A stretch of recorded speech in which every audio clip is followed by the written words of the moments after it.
नमस्कार. आज धाराशिव शहरामध्ये जिल्हा स्तरावर EVM विरोधी कृती समितीने एक स्वाक्षरीची मोहीम आयोजित केली होती आणि त्या अनुषंगाने खूप बऱ्यापैकी उपस्थिती होती आणि ती मोहीम यशस्वीरित्या पार पडली आणि त्याच बाबतीतलं एक निवेदन देण्यासाठी आम्ही आता कलेक्टर ऑफिसला आलेलो आहोत.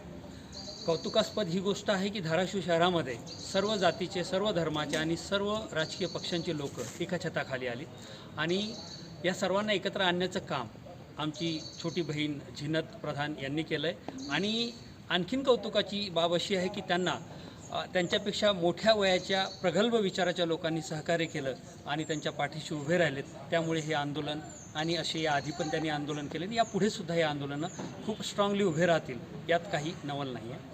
तर भारतात आज आपण बघतोय की EVMच्या विरोधात सर्वत्र वातावरण तयार झालेलं आहे.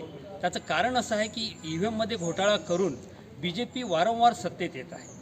ठीक आहे, हरकत नाही, सत्तेत BJP राहो, काँग्रेस राहो किंवा अन्य कोणी राहो, आम्हाला काही हरकत नाही आहे. परंतु देशहिताचं कार्य तर करायला पाहिजे. जर हे BJP सत्तेत येऊन भ्रष्टाचार करत असेल, जाती धर्मामध्ये तेढ निर्माण करत असेल आणि वेगवेगळ्या ज्या आता आपल्या नवरत्न कंपन्या होत्या ह्या विकल्या, अनेक स्तरावरची राष्ट्रीय कंपन्या विकल्या, देशावर 150 लाख करोडचं कर्ज करून ठेवलं, ते कोणी फेडायचं? वर्ल्ड बँकेचं जे दुसरं लोन घेतलं त्याचं किती घेतलं तेही माहीत नाही, सोनं किती गहाण टाकलं हे माहीत नाही. आज बँकावर दरोडे टाकले जात आहेत. यांचेच काही साथीदार विदेशात जाऊन सांगताय नीरव मोदीसारखे की मी फक्त 32% आणलं आणि बाकीचं मी BJPला दिलं. तर हे अशा प्रकारचे जे घोटाळे करणं चाललेत आणि एवढे सगळे घोटाळे करून बेरोजगारी वाढवणं चालली. शिवाय अशा अनेक गोष्टी आहेत ज्या कोणी करायला नाही सांगितल्या त्या करतायत. जो गोलवलकरांचा उद्देश होता की देशातल्या लोकांना गरीब करा, त्रस्त करा, मग ते तुम्हाला कुठेही बाधा आणणार नाही आणि तुम्ही राज्य करू शकाल, त्या अर्थाने यांनी शेतकऱ्यांना बर्बाद केलं, रोजगार निर्माण करत नाही आहे, सुशिक्षित मुलांना, तरुणांना बेरोजगार केलं. त्यानंतर जे कर्मचारी होते, जे MIDC किंवा तत्सम जागी काम करतात, त्यांच्या बाबतीत असे कायदे केले की त्यांना त्या कंपनीचे मालक कधी काढून टाकतील. हे असे कायदे करण्याची काय गरज पडली? हे त्या कंपन्यांनी मागितलं नव्हतं किंवा कर्मचाऱ्यांनी सुद्धा असं करा म्हटलं नव्हतं. तर अशा प्रकारचे कायदे करून सगळ्यांना जे बर्बाद करणं चाललं आहे, थोडक्यात देशालाच बर्बाद करणं चाललं आहे, जेणेकरून तुम्ही तुमच्या प्रपंचामध्येच गुंतून राहाल आणि सरकारकडे कुठलंही बोट दाखवण्याची तुमची हिंमत होणार नाही, तुम्ही त्रस्त असाल. अशा प्रकारे हे सगळं चालू आहे. तर आज कोणतंही जनमत BJPच्या पाठीशी नसताना हे सरकार सत्तेत येते वारंवार. आपण बघितलं की 2014ला EVM हॅक केली जायची. अनेक सोशल मीडियावर आपण असे व्हिडिओ पाहिलेत की जिथे कोणतंही बटन दाबाव हे ओट जे आहे ते कमळाला जायचं. अशा प्रकारे हे 2014मध्ये काही लोकांना भूलथापा दिल्या, खोटे बोलले, प्रलोभनं दाखवलेत आणि निवडून आलेत. काही ठिकाणी मशीन मॅनेज केली आणि त्यानंतर 19पर्यंत ह्या लोकांनी जितक्या EVM निवडणूक आयोगाकडे आहे तेवढ्याच EVM या लोकांनी आपल्याकडे तयार केल्यात. आपण बघितलं की ज्या कंपन्यांनी EVM बनवल्या त्या कंपन्यांमध्ये 5-5 डिरेक्टर ह्यांचे BJPचे आहेत. तर काय तिथे लोकतंत्र राहिलं? तसंही आपल्या लोकतंत्राला म्हणजे आपल्या लोकशाहीला खूप आधीपासून कीड लागत चालली होती. 500 रुपये घेऊन कोणी मतदान करतं, कोणी 500 रुपये घेऊन रॅलीमध्ये जातं, कोणी जातीच्या नावावर मतदान करतं, कोणी धर्माच्या नावावर मतदान करतं. हे कमी होतं की काय? आता BJPने हे EVMसुद्धा भ्रष्ट करून टाकली आणि पूर्णपणे लोकशाही संपुष्टात आणली. जर आमचं मत आम्ही कोणाला देतो हेच कळत नसेल आणि हे चोर भामटे जर सत्तेत येत असतील तर याला विरोध झालाच पाहिजे. मी या गोष्टीचं समर्थन करतो की EVMने जर ही निवडणूक होत असेल तर EVM तोडल्या पाहिजे. कारण आमचे सगळे रस्ते बंद झाले. आम्ही सर्वोच्च न्यायालयात गेलो, तिथे आम्हाला कोणी दाद देत नाही आहे. आम्ही निवडणूक आयोगाकडे जातो, तिथे आम्हाला दाद देत नाही आहे.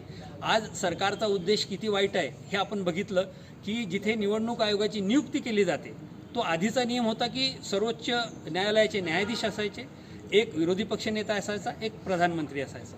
तर ती निवड ही लोकशाही पद्धतीने होऊ शकत होती. आता यांनी त्याच्यामध्ये बदल केला आणि एक मुख्यमंत्री असेल, तो सत्तेतला असेल म्हणजे तो BJPचा असेल, एक प्रधानमंत्री असेल, एक विरोधी पक्षनेता असेल. 3 मतामध्ये जर 2 मते यांची असतील तर निवडणूक आयोग कोण बनेल? ज्याला पाठीचा कणा नसेल, जो यांच्या म्हटलं ऐकेल असा.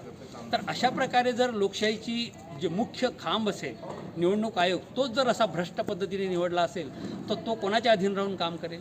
ह्यांनी जज लोया ह्यांचा जो खून झाला त्याचा जो संभ्रम देशामध्ये निर्माण झाला की तो कसा झाला, कोणी केला, काय केला, पण त्या माध्यमातून एक दहशत यांनी पसरवली. एका बाजूला एखाद्या अधिकाऱ्याला, मोठ्या अधिकाऱ्याला सांगितलं की हे 500 करोड घे आणि आम्ही सांगतो तसं कर, नाही तर दुसऱ्या बाजूला तुझं मर्डर केलं जाईल, असं जर कोणी म्हणत असेल तो कुठलाही ऑफिसर काय निवडेन, 500 करोड निवडेन, नोकरी कायम ठेवेन आणि अयाशी करेन. ही पद्धत अवलंबल्यामुळे की काय बरेच अधिकारी ह्या सरकारला फॉर होऊन काम करत आहेत, मग ते भीतीपोटी म्हणा का काही प्रलोभन घेऊन म्हणा. तर अशा प्रकारे ह्यांनी जी लोकशाही संपवली ती गोष्ट EVMद्वारे ही लोक साध्य करत आहेत. म्हणून आज हे EVM संपवणं गरजेचं आहे. या सरकारबद्दल यांच्या विरोधात किंवा यांनी केलेले जे काही कार्य आहेत, कामं आहेत, चुकीचे आहेत, वाईट आहे, त्याबद्दल बोलू त्यासाठी 1 तासही कमी पडेल, इतकी पापं आहे त्यांची, ते आपण सोडूया.